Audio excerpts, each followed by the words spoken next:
Spot ലൈവിലേക്ക് വീണ്ടും. സംസ്ഥാനത്തെ ഞെട്ടിച്ച വലിയ സ്വർണ്ണ കവർച്ചകളിലൊന്നാണ് കഴിഞ്ഞ രാത്രി മലപ്പുറത്ത് നടന്നത്. മലപ്പുറം പെരിന്തൽമണ്ണ ടൗണിൽ ജ്വല്ലറി ഉടമയുടെ സ്കൂട്ടർ ഇടിച്ചു വീഴ്ത്തി കവർന്നത് 3.5 കിലോ സ്വർണമാണ്. കേസിൽ 4 പേരെ പോലീസ് കസ്റ്റഡിയിലെടുത്തിരിക്കുന്നു. കണ്ണൂർ, തൃശൂർ സ്വദേശികളാണ് പോലീസിന്റെ പിടിയിലായത്. ഊട്ടി റോഡിൽ KM ജ്വല്ലറി നടത്തുന്ന സഹോദരങ്ങളെയാണ് സ്കൂട്ടറിൽ വീട്ടിലേക്ക് പോകുമ്പോൾ സംഘം ആക്രമിച്ച് സ്വർണം കവർന്നത്. ഞങ്ങള് രാത്രി കടടച്ച് പോകുമ്പോൾ ഒരു 8-8:30 മണിക്ക് കടടച്ച് പോകുമ്പോൾ ഞങ്ങൾ കടടച്ച് അങ്ങനെ വീട്ടിലെത്താൻ നേരത്തെ ഒരു വണ്ടി വന്നിട്ട് ഞങ്ങളെ ബ്ലോക്ക് ചെയ്തപ്പോൾ ഞങ്ങൾ വീണിട്ട് അപ്പത്തിന് അതിൻ്റെ ഉള്ളിൽ നിന്ന് ആളുകൾ വന്നിട്ട് ഞങ്ങളെ അടിച്ച് ഒരാൾ വന്ന് എൻ്റെ മുഖത്തേക്ക് സ്പ്രേ ചെയ്ത് കണ്ണുക്കായില്ല, എൻ്റെ മുടക്കായി. എന്നെ രണ്ടാളെ അടിച്ചിട്ടിട്ട് അവർ സാധനം കൊണ്ടുപോയി. ഡിക്കിലുള്ള സാധനം എടുത്തുക്കണു. എൻ്റെ ബാഗിൽ തോളിലൊരു ബാഗ് ഉണ്ടായിരുന്നു, അതും കൊണ്ടുപോയി. തോളിലല്ല, ഞാൻ അങ്ങനെ പിടിച്ചിട്ട് ബാഗ് ഉണ്ടായിരുന്നു, അതും കൊണ്ടുപോയി. 3 പേരെങ്കിലും ഇറങ്ങിയിട്ടുണ്ടാവും. ഫസ്റ്റ് ആള് വന്ന് എന്നെ അടിച്ച്, ഒരാൾ വന്ന് ജ്യേഷ്ഠനെ അടിച്ച്, ഒരു 3 പേരുണ്ടാവും അതിൻ്റെ ഉള്ളിൽ. ഡ്രൈവറുടെ 4 പേരുണ്ടാവും. മൊത്തം പെട്ടെന്ന് വന്നിട്ട് അടിക്കഴിഞ്ഞു. കവർച്ച ചെയ്ത സ്വർണം ഇനിയും കണ്ടെത്താനായിട്ടില്ല. 5 പേർ കൂടി സംഘത്തിലുണ്ടെന്നാണ് പോലീസ് നൽകുന്ന സൂചനകൾ. അതൊക്കെ നോക്കിയാൽ ഞങ്ങളുടെ അല്ലല്ലോ, തൃശ്ശൂർ ടീമിൻ്റെയിലാണല്ലോ. അവിടെ കളക്ട് ചെയ്തതിനു ശേഷം പറഞ്ഞാൽ അവിടെ ചെയ്യും. പ്രതികളെ അങ്ങോട്ട് കൊണ്ടുവരുന്നുണ്ടോ? പ്രതികളെ പോലീസ് എടുക്കും. നമ്മൾ അറിയുന്നത് 4 പേരെന്നാണ്. അവിടെ സ്വർണം കിട്ടിയിട്ടില്ല. ഞങ്ങൾക്ക് ഞങ്ങൾക്ക് ഉള്ള അറിവിലില്ല. ഞങ്ങൾക്ക് ഹാൻഡ് ഓവർ ചെയ്തതിനു ശേഷം വിശദമായിട്ട് ചോദിക്കണം. അതെല്ലാം ഞങ്ങളുടെ ചോദ്യം ചെയ്തതിനു ശേഷം പറയാൻ പറ്റും. വിശദാംശങ്ങളുമായി CV അനുമോദ് ചേരുന്നുണ്ട്. അനുമോദ്, നിലവിൽ ഈ കേസുമായി ബന്ധപ്പെട്ട് 4 പേരെയാണ് പോലീസ് ഇപ്പോൾ പിടികൂടിയിരിക്കുന്നത്. 5 പേർ കൂടി സംഘത്തിലുണ്ടെന്ന് പറയുന്നു. ഈ കൃത്യത്തിൽ നേരിട്ട് പങ്കെടുത്തവരാണോ നിലവിൽ പോലീസിന്റെ കസ്റ്റഡിയിലുള്ള 4 പേരും?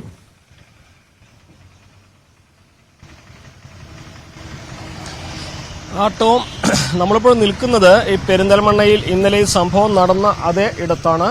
എനിക്ക് പിന്നിൽ കാണുന്ന ആ ഭാഗത്ത് വെച്ചാണ് ഈ സംഘം സ്കൂട്ടറിൽ വരികയായിരുന്ന യൂസഫിനെയും ഷാനവാസിനെയും ആക്രമിച്ച് സ്വർണവുമായി പോയത്.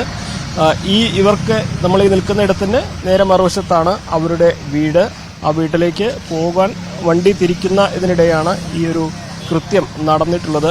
ഇനി ടോം ചോദിച്ച ചോദ്യത്തിലേക്ക് വരികയാണെങ്കിൽ, ഇപ്പോൾ ഈ കൃത്യത്തിൽ നേരിട്ട് പങ്കെടുത്തവരാണോ ഈ പിടിയിലായതെന്ന് പോലീസ് വ്യക്തമാക്കിയിട്ടില്ല. ആകെ 9 പേരാണ് ഈ ഒരു സംഭവവുമായി ഉൾപ്പെട്ടിട്ടുള്ളതെന്നാണ് പോലീസിൽ നമുക്ക് പ്രാഥമികമായിട്ട് ലഭിക്കുന്ന വിവരം. അതിൽ 4 പേരെയാണ് പിടികൂടിയിട്ടുള്ളത്. ഇവർ എല്ലാവരും ഒരു വാഹനത്തിലാകാം. അവർ ഈ സ്വർണം വീതം വെച്ച് അല്ലെങ്കിൽ ചെറു സംഘങ്ങളായി തിരിഞ്ഞ് പല ഭാഗങ്ങളിലേക്ക് പോയതാകാനുള്ള സാധ്യതയാണ് കാണുന്നത്. ഇപ്പോൾ നമ്മോടൊപ്പം ഈ ആക്രമണത്തിന് ഇരയായ സഹോദരങ്ങൾ തന്നെ ചേരുന്നുണ്ട്, യൂസഫും ഷാനവാസും. അദ്ദേഹം ആശുപത്രിയിൽ നിന്നും വന്നതേ ഉള്ളൂ. എങ്ങനെയുണ്ട്? സംസാരിക്കാൻ പറ്റുന്ന അവസ്ഥയാണ്? സംസാരിക്കാം. ഈ പോലീസ് 4 പേരെ കസ്റ്റഡിയിലെടുത്തു എന്നാണ് പറയുന്നത്. പോലീസ് വിളിച്ചിരുന്നോ? വിളിച്ചു. 4 പേരെടുത്തു. ഇനി 5 പേരെ കിട്ടണ്ടെന്ന് പറഞ്ഞു. നിങ്ങൾക്ക് ആരെങ്കിലും സംശയമുണ്ടോ? പോലീസിനോട് എന്തെങ്കിലും? ഇല്ല, അങ്ങനെ ആരോടൊന്നും പറഞ്ഞിട്ടില്ല. കടയിലെ ജോലി ചെയ്യുന്ന ആരെങ്കിലും, നിങ്ങളെ കാര്യങ്ങൾ കൃത്യമായിട്ട് അറിയുന്ന ആരൊക്കെയാണല്ലോ ഇത് ചെയ്തത്? സ്വാഭാവികമായിട്ട് നിങ്ങൾ വരുന്ന സമയം കൂടെ ആരൊക്കെ ഉണ്ടാകും, സ്വർണ്ണം എവിടെയുണ്ടാവും, അതൊക്കെ അറിയുന്ന ആൾക്കാരാണ്. അങ്ങനെ ആരെങ്കിലും ഒപ്പം ജോലി ചെയ്യുന്ന, മുമ്പ് ജോലി ചെയ്ത് അങ്ങനെ ആരെങ്കിലും പറ്റി പോലീസ് ചോദിച്ചെന്തെങ്കിലും? ഇല്ല, ഒന്നും ചോദിച്ചിട്ടില്ല. ഇന്നലെ എന്താണ് ശരിക്കും സംഭവിച്ചത്? ഇടിച്ചു വീഴ്ത്തി കൊണ്ടുപോയി അവിടെ ആ സ്പോട്ടിൽ അവിടെ വണ്ടി തട്ടി വീഴ്ത്തി. പിന്നെ ഇറങ്ങിയവർക്ക് അവരെന്തോ വെച്ച് ഇടിച്ചു മുഖത്ത്. അങ്ങനെ അങ്ങോട്ട് മറിഞ്ഞു വീണ ടൈമിൽ എടുത്ത് അങ്ങനെ കൊണ്ടുപോയി. പെപ്പർ സ്പ്രേ അടിച്ചു? അതല്ല, പക്ഷെ ആയില്ല. ബാഗ് തട്ടിപ്പറിച്ചു? അതെ അതെ. കാറ് കണ്ടിരുന്നു ഏതാന്നുള്ളത്? കാറ് വൈറ്റ് കാറാണെന്നുള്ള അപ്പോൾ വീണെടുക്കല്ലേ, ശ്രദ്ധപ്പെട്ടു. കയ്യിനും പരിക്കേറ്റു അല്ലേ? അത് ആദ്യം ഉണ്ടായിരുന്നു, ഇപ്പോൾ ഒന്ന് ഇളകി, അത്ര. എന്താണ് ഇപ്പോൾ 4 പ്രതികളെ പിടികൂടി, ഇനിയും ആളുകളെ പിടികൂടാണ്ടെന്നാണ് പറയുന്നത് പോലീസ്. എന്താണ് പോലീസിൽ നിങ്ങളോട് സംസാരിച്ചോ? പോലീസ് പെട്ടെന്ന് പിടിക്കാന്നുള്ളത് തന്നെ പറയണത്. എനിക്ക് സംസാരിക്കാൻ ഇവിടെ പൊട്ടിയിട്ടുണ്ടല്ലേ? ഉള്ളിൽ സ്റ്റിച്ച് ഉണ്ട്.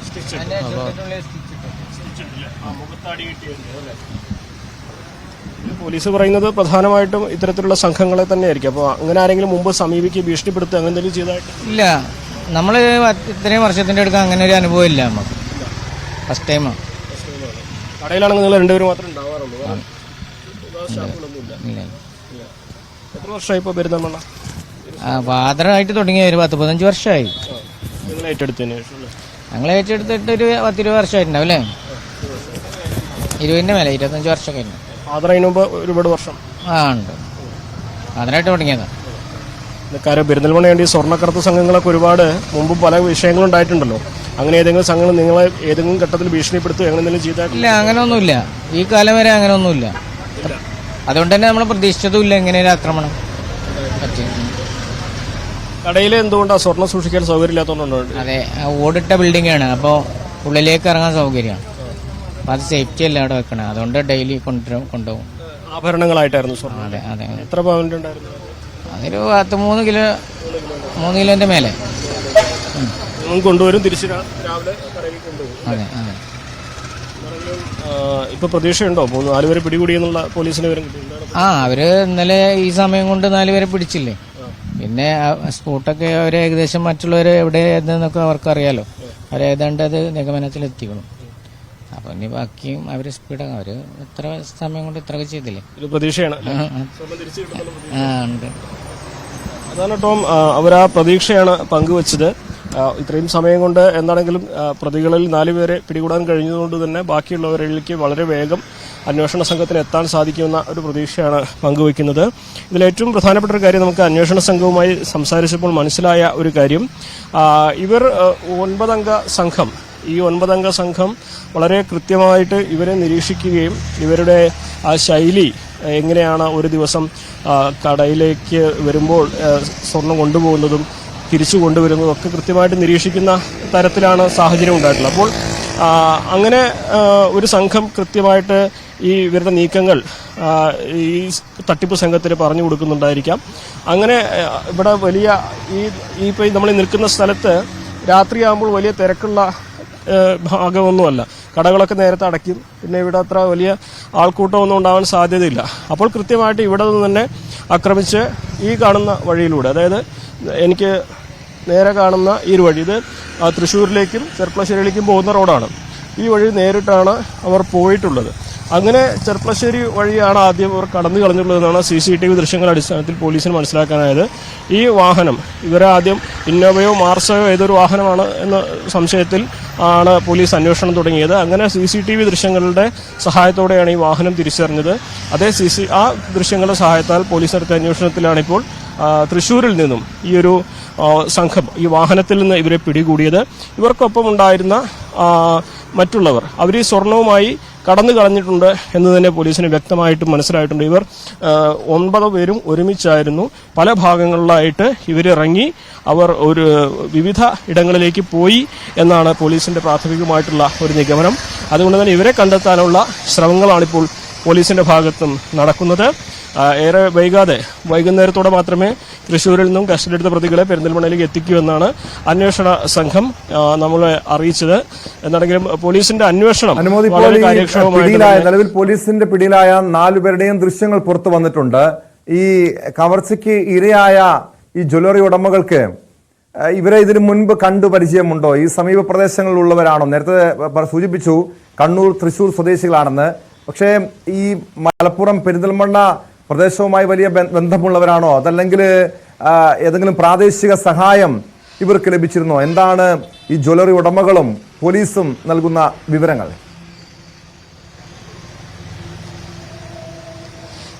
പ്രതികളെ നേരിട്ട് കാണിച്ചു കൊടുക്കാം എന്നാണ് ഇവർ പോലീസ് ഇവരോട് അറിയിച്ചത്. കാരണം അവർ ദൃശ്യങ്ങൾ കണ്ടിട്ടില്ല എന്നാണ് നമ്മൾ നേരത്തെ സംസാരിച്ചപ്പോൾ മനസ്സിലായത്. അത് കേസ് അന്വേഷണത്തിന്റെ ഭാഗമായിട്ട് തന്നെ ആയിരിക്കും ഒരു പക്ഷേ അവരോട് നേരിൽ വന്ന് കാണാം എന്ന് പറഞ്ഞിട്ടുണ്ടായിരിക്കാം. അതല്ലാതെ ടി വിയിൽ കാണുന്ന ദൃശ്യങ്ങൾ ഒരുപക്ഷെ ഇവർ നേരത്തെ തിരിച്ചറിയാൻ കേസിനെ ബാധിക്കുന്നുള്ളതിന് പോലീസ് അത്തരത്തിൽ നിർദ്ദേശം അവർക്ക് കൊടുത്തിട്ടുണ്ട്. ഞങ്ങൾ പ്രതികളെ കൊണ്ടുവന്ന് തിരിച്ചറിയൽ പരേഡിന്റെ ഭാഗമായിട്ട് കാണിച്ചു തരാം. അപ്പോൾ നമ്മൾ നേരത്തെ അവർ വന്നപ്പോൾ തന്നെ നമ്മൾ ആദ്യം അവരോട് ഈ ലൈവിന് മുൻപ് അവരോട് അതാണ് ചോദിച്ചത്, നിങ്ങൾ ദൃശ്യങ്ങൾ. അപ്പോൾ അവർ നമ്മളോട് പറഞ്ഞത് ഇല്ല, ടി വി കണ്ടിട്ടില്ല, മറ്റു തരത്തിലുള്ള ദൃശ്യങ്ങളും കണ്ടിട്ടില്ല, പോലീസ് നേരിട്ട് കാണിക്കാം എന്ന ഒരു കാര്യമാണ് പറഞ്ഞിട്ടുള്ളത്. അന്വേഷണത്തിന്റെ ഭാഗമായിട്ട് തന്നെയാണ് അത്തരം നിർദ്ദേശം വന്നിരിക്കുന്നത് എന്നാണ് സഹോദരങ്ങൾ നമ്മളെ അറിയിച്ചത്. നമ്മൾ ഈ ലൈവിന് മുമ്പ് തന്നെ അവരുടെ കാര്യമാണ് ചോദിച്ചത്. നിലവിൽ അവർ പറഞ്ഞത് അത്തരത്തിൽ ആരെയും സംശയമില്ല, മാത്രമല്ല അവരുടെ കടയിൽ തന്നെ ഈ 2 സഹോദരങ്ങൾ മാത്രമാണ് കടയിൽ ഉണ്ടാവുന്നത്. അതുകൊണ്ട് തന്നെ കൂടുതൽ ജീവനക്കാരെ സംശയിക്കേണ്ട സാഹചര്യവും ഇല്ല എന്ന് തന്നെയാണ് പറയുന്നത്. ആരുമായിട്ടും നേരത്തെ നമ്മളോട് സംസാരിച്ചു, ആരുമായിട്ടും അത്തരത്തിലുള്ള ഒരു ഡീലിങ്ങിനെ കുറിച്ചും മറ്റു പ്രശ്നങ്ങളെക്കുറിച്ചും ഒന്നും അവർ പറഞ്ഞിട്ടുമില്ല. അപ്പോൾ ഇത് കൃത്യമായിട്ട് ഇവരുടെ പ്രവർത്തനത്തെക്കുറിച്ച് അറിയുന്ന ഒരു സംഘം നടത്തിയ നീക്കമാണ് ഈ ഒരു സ്വർണ്ണ കവർച്ച എന്ന പ്രാഥമിക നിഗമനമാണ് പോലീസിനുള്ളത്. എന്നാലും വൈകുന്നേരത്തോടെ പ്രതികളെ ഇവിടേക്ക് എത്തിക്കും, മറ്റുള്ള പ്രതികളെയും. അനുമോദ്, അതുപോലെ ഒരു കാര്യം കൂടി, ഈ ഒരു സ്ഥലത്തിന്റെ ഒരു സ്വഭാവം എന്താണ്? ഈ പെരുമ്പാവൂർ നഗരത്തോട് തൊട്ട് ചേർന്ന്, ഈ പെരിന്തൽമണ്ണ നഗരത്തോട് തൊട്ട് ചേർന്ന് തന്നെയാണോ ഈ സംഭവം നടന്ന, ഈ കവർച്ച നടന്ന സ്ഥലം, ഈ ജ്വല്ലറിയും ഈ സ്ഥലമൊക്കെ സ്ഥിതി ചെയ്യുന്നത്? അതോടൊപ്പം ഈ നേരത്തെ അനുമതി ചെറിയ സംശയം പ്രകടിപ്പിച്ചു, ഇവിടെ ഈ സ്വർണ്ണ കവർച്ച, സ്വർണം പൊട്ടിക്കൽ സംഘങ്ങളൊക്കെ സജീവമായിട്ടുള്ളൊരു പ്രദേശമാണെന്ന്. ഇതിനു മുൻപ് ഇതുപോലുള്ള കവർച്ചകൾ ഇവിടെ ഉണ്ടായിട്ടുണ്ടോ?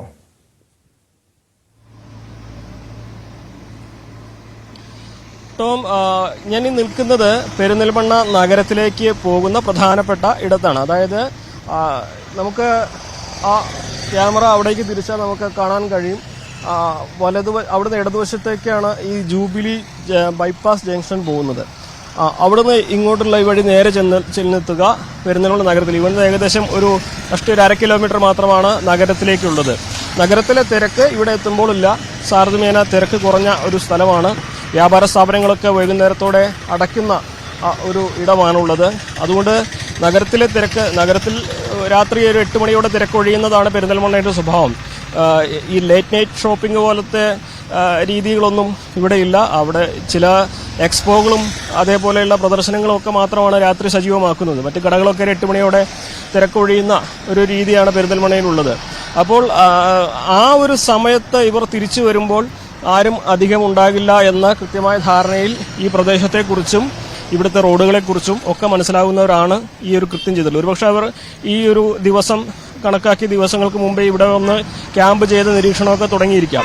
രണ്ടാമതായിട്ട് ടോം ചോദിച്ച ചോദ്യത്തിന്, ഈ സ്വർണം പൊട്ടിക്കലുമായി ബന്ധപ്പെട്ട സ്വർണ്ണക്കടത്തിൽ 2 വർഷം മുൻപ് വിദേശത്തു നിന്ന് വന്ന ഒരാളെ, അട്ടപ്പാടി സ്വദേശിയായ യുവാവിനെ കെട്ടിയിട്ട് മർദ്ദിച്ച് സ്വർണ്ണക്കടത്ത് സംഘം കൊന്ന ഒരു സംഭവം 2 വർഷം മുമ്പ് ഇവിടെ ഉണ്ടായതാണ്. അന്ന് ഇയാളെ 4-5 ദിവസമാണ് ഈ സ്വർണ്ണക്കടത്ത് സംഘം കസ്റ്റഡിയിലെടുത്തും ക്രൂരമായി മർദ്ദിച്ച് കൊന്നത്. അയാൾക്ക് ഈ മുൻപ് സ്വർണ്ണക്കടത്ത് സംഘത്തിൽ പെട്ട ഒരാളുമായുള്ള ബന്ധവും അതിനെ തുടർന്ന് സംശയങ്ങളൊക്കെയാണ് ഈ ഇയാളെ കൊലപാതകത്തിലേക്ക് വരെ നയിച്ചത്. അപ്പോൾ ഈ ഇത്തരത്തിലുള്ള സംഘങ്ങൾ കൃത്യമായിട്ട് പെരിന്തൽമണ്ണ പരിസരത്തുണ്ട് എന്നതിന്റെ ഉദാഹരണം അതുമാത്രം മതി. ഇപ്പോഴും ആ കേസ് വിചാരണ നടപടികളൊക്കെ പൂർത്തിയായിക്കൊണ്ടിരിക്കുകയാണ്. അപ്പോൾ കഴിഞ്ഞ കുറെ മാസങ്ങളായിട്ട്, പ്രത്യേകിച്ച് നമ്മൾ എടുത്തു പറയുകയാണെങ്കിൽ, കരിപ്പൂർ കേന്ദ്രീകരിച്ച് മുൻ SP സുജിത് ദാസിന്റെ നേതൃത്വത്തിലുള്ള സംഘം വലിയ തോതിൽ സ്വർണ്ണക്കടത്ത് പിടികൂടിയിരുന്നു. ആ സമയത്ത് മാത്രം ഈ ഒരു തരത്തിലുള്ള ഈ സ്വർണ്ണ പൊട്ടിക്കൽ സംഘങ്ങളുടെ പ്രവർത്തനം ഒരു പരിധിവരെ നിയന്ത്രണ വിധേയമായിരുന്നു.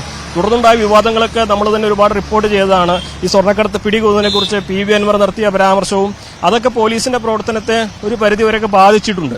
സ്വാഭാവികമായിട്ടും ഇപ്പോൾ വീണ്ടും അത്തരത്തിലുള്ള സംഘങ്ങൾ സജീവമാവുന്നതിന്റെ സൂചനയാണ്. കഴിഞ്ഞ മാസം എടപ്പാളിൽ ഇതുപോലെ ബസ്സിൽ കൊണ്ടുപോയിരുന്ന സ്വർണം ഒരു സംഘം മോഷ്ടിച്ചു കൊണ്ടുപോകുന്ന സാഹചര്യം ഉണ്ടായി. സമാനമായ രീതിയിൽ സ്കൂട്ടർ തടഞ്ഞു നിർത്തി ഈ ജ്വല്ലറി ഉടമകളെ ആക്രമിച്ച് സ്വർണം കവരുന്ന സംഭവം ഉണ്ടാകുന്നു. അപ്പോൾ ഇതെല്ലാം ചേർത്ത് വായിക്കുമ്പോൾ മുൻപ് സജീവമല്ലാതിരുന്ന സംഘങ്ങൾ ഇപ്പോൾ സജീവമായി തുടങ്ങിയിട്ടുണ്ട് എന്നുള്ളതാണ് അത് വ്യക്തമാക്കുന്നത്. പോലീസിന്റെ ഭാഗത്തും മുൻപ് കർശന നടപടികൾ ഉണ്ടായിരുന്നു, കൃത്യമായ ഇടപെടലുണ്ടായിരുന്നു. CB അനുമോദാണ് മലപ്പുറം പെരിന്തൽമണ്ണയിൽ നിന്നും വിശദാംശ വിവരങ്ങൾ നൽകുന്നത്. അനുമോദ് സൂചിപ്പിച്ചതുപോലെ ഈ സ്വർണം പൊട്ടിക്കൽ, സ്വർണ്ണക്കടത്ത് സംഘങ്ങളിലേക്ക് ഈ അന്വേഷണം നീങ്ങേണ്ടതുണ്ട്. അത്തരം ചില സംശയങ്ങൾ, സൂചനകളും പുറത്തു വരുന്നുണ്ട്. നിലവിൽ പെരിന്തൽമണ്ണയിലെ സ്വർണ്ണ കവർച്ചാ കേസിൽ 4 പേർ പോലീസിന്റെ പിടിയിലായിരിക്കുന്നു. കേസിൽ ഇനി 5 പേർ കൂടി ഉടൻ പിടിയിലാകുമെന്നാണ് പോലീസ് നൽകുന്ന വിവരങ്ങൾ.